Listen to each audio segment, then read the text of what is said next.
Rebonjour, groupe SN5. Aujourd'hui, résolution d'équations et d'inéquations. Comme c'est très long de faire ça, je vais prendre un exemple, je vais le faire en résolution d'équation, puis je vais prendre la même fonction pour faire l'inéquation. Ça nous évitera donc de faire 2 puis 3 fois les mêmes calculs. J'ai retrouvé Mickey, je l'avais perdu un bout, il était pendu. Là. On va le tasser un peu, il y a des jambes, voilà. Donc, deux petits exemples. Oh! Il est mort. On va le rattacher. Voilà. Bon. J'ai deux exemples. Un où on arrive flush, la valeur de sinus est précise et exacte. L'autre où ça n'arrivera pas précis. Je vous montre comment réfléchir dans les deux situations. Donc, premier exemple, ça s'appelle résolution d'équation et d'inéquation. Je vous rappelle que pour l'inéquation, ça veut dire le plus grand, plus petit, on n'a pas le choix de faire le graphique pour se donner une image de à quoi ça ressemble tout ça. J'ajouterais que vous travaillez avec une fonction sinus, vous n'êtes pas à l'aise, c'est beaucoup de fractions. Je vous suggère fortement, je vous oblige à faire votre graphique, ça va être beaucoup plus facile. Même pour la résolution d'équations, ça va vous simplifier de beaucoup la vie. Donc, je me suis écrit deux exemples ici. Je vais commencer avec le premier. Disons qu'on a f de x égale 8, sinus de 8x moins pi sur 4 plus 6 fois la racine de 3. Et là, on aimerait connaître, trouve les valeurs pour lesquelles f de x est égal à 2 racines de 3. Bon, vous allez dire là, c'est pas joli. Julien, il y a des 2 racines de 3. Attendez voir, vous allez voir, c'est particulier. Ça va être sympathique. Ici, dans un premier temps, 1, je fais le graphique tout le temps. Donc, ici, je vais réécrire ma fonction. Donc, x moins. Attention ici, je réexplique. On a pi sur 4. On vient de sortir un 8. Si je sors le 8, je rappelle la technique, j'ai 2x plus 6, je sors 2, x plus 3. C'est comme si j'avais fait 6 divisé par 2. Le principe s'applique ici. Si je prends pi sur 4 et que je divise par 8, une division, est-ce que ça s'en va au numérateur ou au dénominateur? Bien, ça s'en va au dénominateur. Donc, le 8 va s'en aller en bas. Je vais me retrouver à pi sur 32, comme ça ici, plus mon 6 racine de 3. Et nécessairement, là, je suis capable d'identifier A, B, H, K et de tracer le graphique. Donc, mon A, 8, B, 8, HK, je vais avoir pi sur 32 comme valeur de H et 6 racines de 3 comme valeur de K. Ce qui me permet de dire que ma période, on se rappelle que c'est 2pi sur le paramètre B. Donc, dans ce cas-ci, 2pi sur 8. Je simplifie la fraction. Ça me donne pi sur 4. Et j'ajouterai à ça que ma valeur de A et ma valeur de B sont positives. Si A et B sont de même signe, mon mouvement sinus va partir vers le haut. Donc, je vais avoir quelque chose qui ressemble à ça avec mes 5 points importants. 1, 2, qui se trouve être une période plus loin. Le milieu entre le début et la fin. Le milieu du milieu, le milieu des milieux. Ça va bien, mes affaires de milieu. Et avec ça, ben, je vais pouvoir tracer mon graphique. Donc, je vais faire le graphique ici. Ensuite, on va pousser le tableau, on va faire les calculs et on reviendra pour voir si ce qu'on a obtenu a du sens. Donc, graphique ici. Je sais que je vais tracer dans le positif, donc je vais me laisser un espace plus grand du côté positif. F de x. Pi sur 32, 6 racines de 3. Pi sur 32, je vais dire que c'est ici. 6 racines de 3. Je le place là. Ça, c'est mon nouveau repère cartésien. Et je me rappelle que j'ai un point important ici. Donc, premier point important ici. Je me souviens que pour aller chercher le dernier, je vais ajouter une période. Ajouter une période veut dire ajouter pi sur 4. Oh, attention. Je vais tirer ce tableau-là. Mon début de mouvement est à pi sur 32. Ma fin de mouvement se retrouve une période plus loin. Je dois ajouter pi sur 4. N'oubliez pas, j'additionne des fractions, j'ai besoin d'un dénominateur commun. Dans ce cas-ci, ce serait sur 32. Donc sur 32, je fais x8, x8. Je me ramasse avec 9pi sur 32. Je refais le tableau. Et c'est donc que la fin de mon mouvement ici est à 9pi sur 32. Comme ça. Maintenant, le milieu entre les deux. J'ai 1 pi sur 32 et 9 pi sur 32. Je vais donc trouver le milieu entre 1 et 9. Le milieu entre 1 et 9, je fais la moyenne. 1 plus 9, 10, divisé par 2, ça me fait 5. 5 quoi? 5 pi sur 32. Ça, je le retrouve ici, toujours à la même hauteur. Maintenant, le maximum et le minimum se trouvent où par rapport à 6 racines de 3? Bien, 6 racines de 3, racine de 3, c'est environ 1,71, 73. Fois 6, je me ramasse certainement à 10 ou un petit peu plus. Mon A vaut 8, donc 8 plus haut, 8 plus bas. Ouais, mais Julien, c'est combien la valeur? On s'en fout. 6 racines de 3 plus 8, on l'écrit comme ça. Et ici, 6 racines de 3 moins 8. Là, si vous n'êtes pas à l'aise, vous n'êtes pas convaincu, vous prenez la calculette pour vous donner une idée, puis vous faites 6 racines de 3, 10,39, et vous enlevez 8, ça donne 2,39, donc ça me justifie que je sois au-dessus de l'axe des X, un petit peu plus haut que 0. Le milieu, je vous rappelle que ça ici, c'est pour mon maximum, mon minimum. Je veux trouver la partie haute, la partie basse, qui s'en va avec le milieu des deux premières valeurs que j'ai ici. Quel est le milieu entre 1 pi sur 32 et 5 pi sur 32?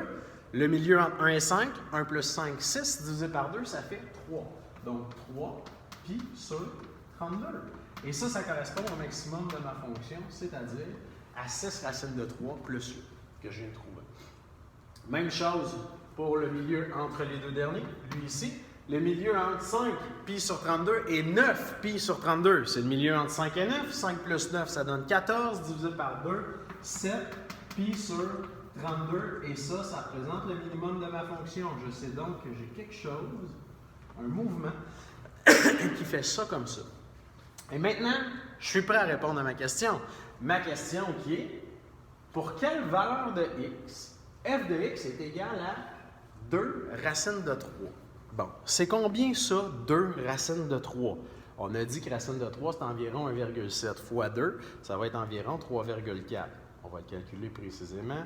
2 racines de 3, 3,46. Si je comprends que ça, c'est environ, ici, c'est environ 2,39.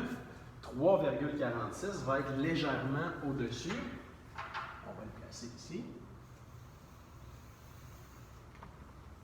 Et ça, cette valeur-là, c'est 2 racines de 3. OK. Pour quelle valeur de x ma fonction est égale à 2 racines de 3? Je vois qu'il y a deux endroits, un ici et un là.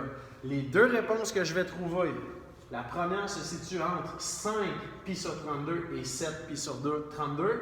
La deuxième se trouve à être entre 7 pi sur 32 et 9 pi sur 32. Donc, ce sera à moi de valider si mes deux valeurs ont du sens dans ce que j'ai là. Maintenant, je suis prêt à résoudre l'équation. Je vais tasser mon tableau. On va faire notre calcul ici, puis on va le valider avec le graphique ensuite. Donc, je regarde. Ma fonction, c'était 8 sinus de 8x moins pi sur 4 plus 6 racines de 3. Et je vous rappelle que ma valeur de f de x, j'ai dit que c'était 2 racines de 3. Je vais trouver la valeur de x. Question qui revient souvent, Julien, pourquoi tu prends la fonction qu'on t'a donnée au départ puis pas celle que tu as transformée pour faire le graphique? Bien, très simple. Je veux, si jamais j'ai fait une erreur en transformant ma fonction, bien, je préfère prendre celle qu'on m'a donnée au début. Celle-là, c'est clair qu'il n'y a pas d'erreur. Puis si j'ai fait une erreur, bien, quand je vais arriver à la fin, je vais pouvoir valider avec le graphique que j'ai fait. Donc, je me base toujours sur ce qu'on m'a donné au départ. Maintenant, je vais isoler x. De quoi je me débarrasse en premier? Bien, je vais faire moins 6 racines de 3. J'ai 2 racines de 3, j'en enlève 6. Je vais en avoir moins 4 des racines de 3. Donc, moins 4 racines de 3 égale 8 sinus de 8x moins pi sur 4. Je me retrouve avec ça. Maintenant, qu'est-ce que je fais avec ça? Bien, je divise par 8. Mon objectif, c'est d'avoir sinus de la patente ici pour être capable d'isoler ensuite. Divisé par 8. J'ai moins 4 racine de 3, je divise par 8. Moins 4 sur 8, ça fait moins 1,5. Donc, moins racine de 3 sur 2 égale sinus de 8x moins pi sur 4. J'espère que ça va jusqu'ici.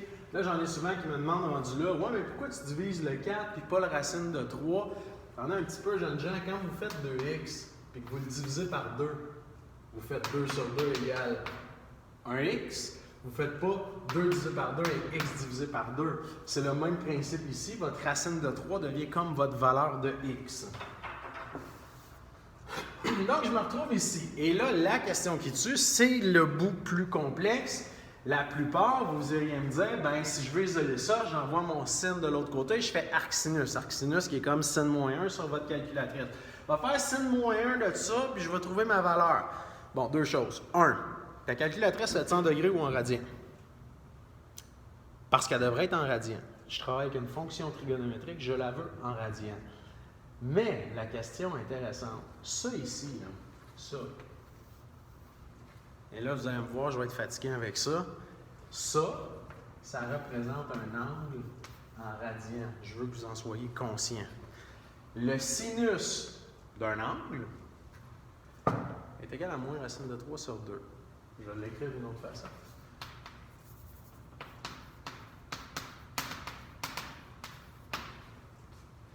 Quel est l'angle en radian qui fait en sorte que la valeur du sinus, c'est racine de 3 sur 2? La valeur du sinus, dans le cercle trigo, c'est-tu la coordonnée x ou la coordonnée y? On se souvient que c'est la coordonnée y, sinus. Je vais aller voir mon cercle trigo pour le fun. Donc, y a-t-il un angle en radian qui fait en sorte que la valeur du sinus, c'est moins racine de 3 sur 2? OK. Est-ce qu'il y a une coordonnée y qui est moins racine de 3 sur 2? Moi, quand je fais le tour de mon cercle trigo, coordonnée y à moins racine de 3 sur 2, je l'ai ici. Je l'ai ici. Il y a donc deux endroits qui font en sorte que la valeur du sinus de l'angle en radian donne exactement moins racine de 3 sur 2. On va le descendre un petit peu. Parfait comme ça. Pourquoi il y a deux valeurs? Bien, quand j'ai regardé mon graphique, je vous rappelle que ici, ma valeur à 2 racines de 3 croise à deux endroits ma fonction sinus. C'est normal que je trouve deux valeurs. Quelles sont ces deux valeurs? Cet angle-là en radian, c'est 4 pi sur 3 et 5 pi sur 3. Donc, 4 pi sur 3 et 5 pi sur 3. Je me ramène ici. Y a-t-il un angle en radian qui fait en sorte que la valeur du sinus, c'est moins racine de 3 sur 2? On vient de dire que c'est 4 pi sur 3 et 5 pi sur 3. Pas sur 13, sur 3. Ça veut donc dire que mon angle en radian ici, tout ça, soit ça vaut 4 pi sur 3, soit ça vaut 5 pi sur 3. Deux options. Première option, 8x moins pi sur 4, ça vaut 4 pi sur 3. L'autre option, on va l'écrire ici, ou deuxième option, 8x moins pi sur 4 vaut 5 pi sur 3. On va faire ça comme ça, ça va être magique. Voilà. Et là, je dois isoler x dans les deux cas. Là, ma calculatrice, faut-tu qu'elle soit en degrés ou en radian? Ça ne change rien. Là où c'est important, c'est quand vous utilisez la touche sinus, cosinus ou tangente. Le reste, c'est de l'arithmétique, c'est du calcul, ça ne change absolument rien. Donc, je vais isoler x, je vais faire plus pi sur 4. 8x est donc égal à 4 pi sur 3 plus pi sur 4. Bien, nécessairement, il faut prendre le même dénominateur qui serait sur 12 ici. 8x est donc égal à fois 4 en bas, fois 4 au numérateur 16 pi, plus fois 3 dénominateur fois 3 numérateur. Je me retrouve donc à 8x qui est égal à 19 pi pi sur 12. Attention, il me reste à diviser par 8. Si je divise par 8, le 8 s'en va en haut ou en bas? Il s'en va en bas. Quand je divise, c'est le dénominateur. X est donc égal à 19 pi sur 96, première valeur de x. Ici, même chose. 8x moins pi sur 4. Donc 8x, j'envoie le pi sur 4 de l'autre côté, j'additionne 5 pi sur 3 plus pi sur 4. Je vais chercher le même dénominateur, donc sur 12, fois 4, fois 4, j'ai 20 pi. Fois 3, fois 3, j'ai 3 pi sur 12. Je me retrouve donc à 8x égale 23 pi sur 12. En divisant par 8, j'obtiens 23 pi sur 96. OK. Donc, deux valeurs de x possibles.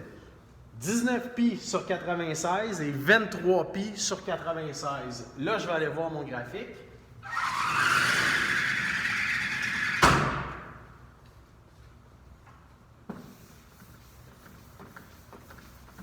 Et pour le besoin de la cause, je vais vous le refaire en beaucoup plus gros. On avait ça comme ça. Et ça faisait ça ici. Je vous rappelle qu'ici, j'étais vis-à-vis pi sur 32. Ici, j'étais à 9 pi sur 32. Ici, j'avais 5 pi sur 32.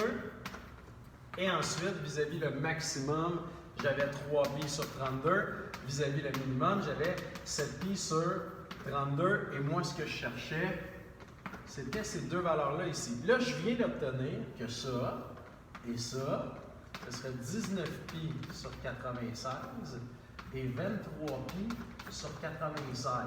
Bon, ça a-tu de l'allure ce que j'ai là? Je sais pas. Deux options. J'en ai qui vont pitonner sur la calculatrice 5 pi sur 32. Ils vont pitonner 19 pi sur 96. Ils vont pitonner chacune des valeurs puis ils vont regarder si ça a du sens. Deuxième option, celle que je préfère, je vais chercher le même dénominateur pour tout le monde. 96, c'est 3 fois 32. Je suis donc en train de dire 3 fois 32 dans le 96. Si je mettais cette fraction-là sur 96, j'aurais 15 pi sur 96. Ça ici, équivalent à 5 pi sur 96, à 15 pi sur 96, excusez, fois 3 fois 3. Ici, sur 96, fois 3, 21. Sur 96, fois 3, 27. Donc, ma valeur qui est ici, 19 pi sur 96, elle se situe entre 15 et 21 pi sur 96, ça fonctionne.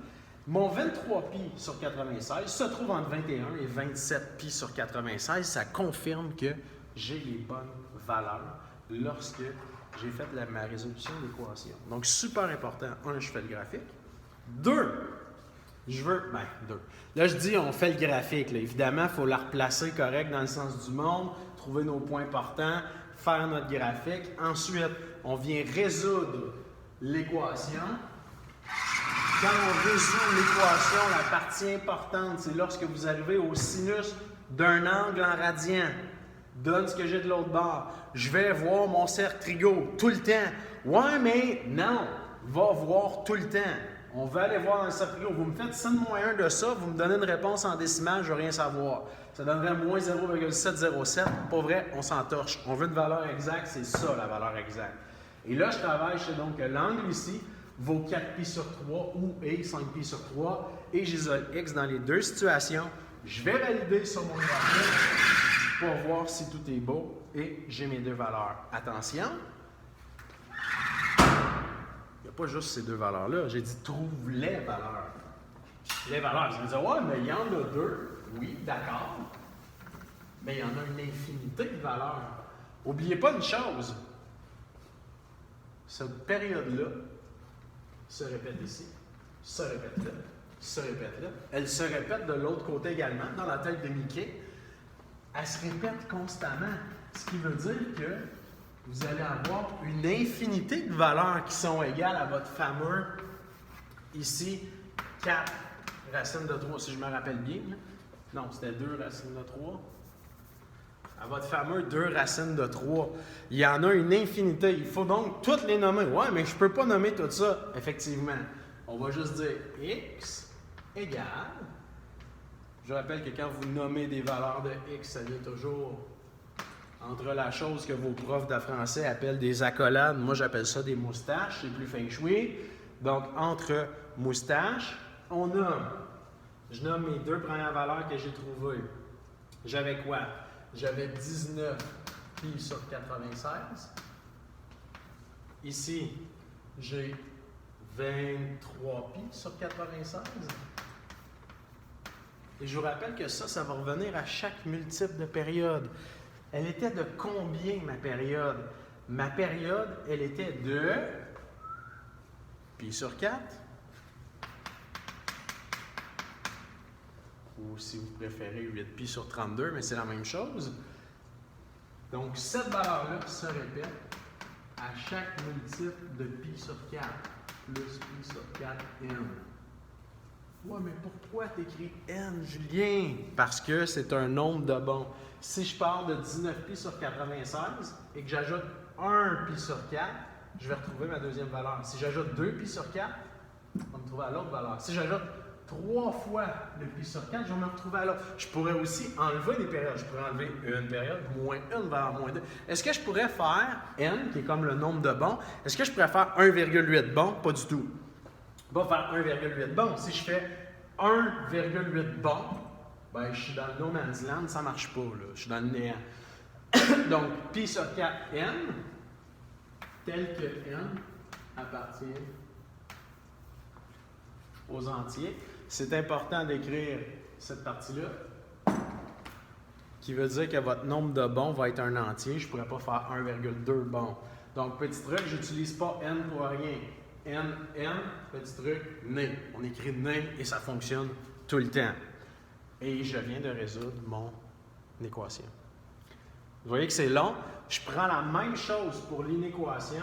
Imaginez que je vous ai demandé, à la place de la question f de x égale, c'est pas celle-là, je la repousse. À la place de f de x égale 2 racine de 3, si je vous avais plutôt demandé f de x plus grand que 2 racine de 3. Et là, ça aurait été très différent. Plus grand que, je vous ramène ça comme ça. Si f de x est plus grand que 2 racines de 3, je cherche à quel moment je suis au-dessus ou en dessous. Bien, plus grand, on sait que c'est au-dessus. Dans la période que j'ai tracée qui m'intéresse, je sais donc que ce bout-là est intéressant. Et que ce bout-là est intéressant. Ça, c'est tout ce qui est plus grand que 2 racines de 3. Donc, j'ai comme deux bouts dans une période. Je rappelle que ça, c'est une période tracée. Pour le besoin de la cause, je vais tracer une autre période. On va arranger ça pour que tout le monde comprenne bien. Comme ça. OK. Donc là, je pourrais dire, ben c'est de pi sur 3. Parce que là, je ne referai pas le calcul. Évidemment, c'est toute la même chose. J'ai cette valeur-là, ici. C'est de pi sur 3 jusqu'à 19 pi sur 96, union de 23 pi sur 96 jusqu'à 9 pi sur 32. Ça veut dire qu'à chaque période, je nommerais comme deux intervalles. Ça n'a pas de bon sens. Ce que je vais plutôt faire, je vais prendre ce bout-là, okay? Ce bout-là, lui, et remarquez que c'est la même chose qui se répète ici. Je vais venir la déplacer là. Bref, à la place de dire de pi sur 3 jusqu'à 19 pi sur 96, union de 23 pi sur 96 jusqu'à 9 pi sur 32, je pourrais dire, je vais y aller de 23 pi sur 96 jusqu'à la prochaine valeur qui est ici. Elle est où cette valeur-là? Bien, cette valeur-là se trouve exactement une période plus loin que la valeur qui est ici. Pourquoi? Parce que le mouvement se répète. Une période plus loin, une période plus loin, une période plus loin. Ce qui veut dire que la valeur qui est ici, il faudrait que je la trouve pour donner mon intervalle. Je vais prendre 19 pi sur 96 et je vais lui ajouter une période qui est pi sur 4. Et si j'ajoute une période de pi sur 4, j'ai besoin de mon dénominateur commun. Par quoi je multiplie 4 pour avoir 96? C'est par 24. 19 pi sur 96 plus, donc fois 24 en dessous, j'obtiens 96 au dénominateur, donc fois 24 au numérateur, 24 pi sur 96. Et si j'additionne 19 pi plus 24 pi, j'obtiens donc comme ça 43 pi sur 96. Ce qui veut dire que ma valeur ici, hop, 43 pi sur 96. Et ça représente l'endroit ici où je recroiserai ma valeur de 2 racines de 3. Ce qui veut dire que la partie qui est plus grande que 2 racines de 3, c'est tout ce qui est là ici. Et tout ce qui est là ici veut dire de 23 pi sur 96 à 43 pi sur 96. Maintenant, comment je l'écris? Eh bien là, il faut venir écrire ça correctement. Je vais me laisser un peu d'espace ici. Hop. Et je vous rappelle que ça, elle se répète. À chaque période, on retrouverait cette espèce de mouvement-là qui est toujours plus grand que notre valeur de 2 racines de 3. Donc, quand j'écris ma réponse, ma fonction f de x, je vais tasser la caméra, est plus grande que 2 racines de 3 pour toutes les valeurs de x appartenant à l'intervalle qui va de 23 pi sur 96. 23 pi sur 96. Attention, je viens exclure la valeur. Pourquoi je l'exclus? Parce que je veux tout ce qui est plus grand. À 23 pi sur 96, c'est pas plus grand, c'est exactement égal à 2 racines de 3. Jusqu'à combien? Là, vous avez remarqué que j'ai laissé un espace. Jusqu'à 43 pi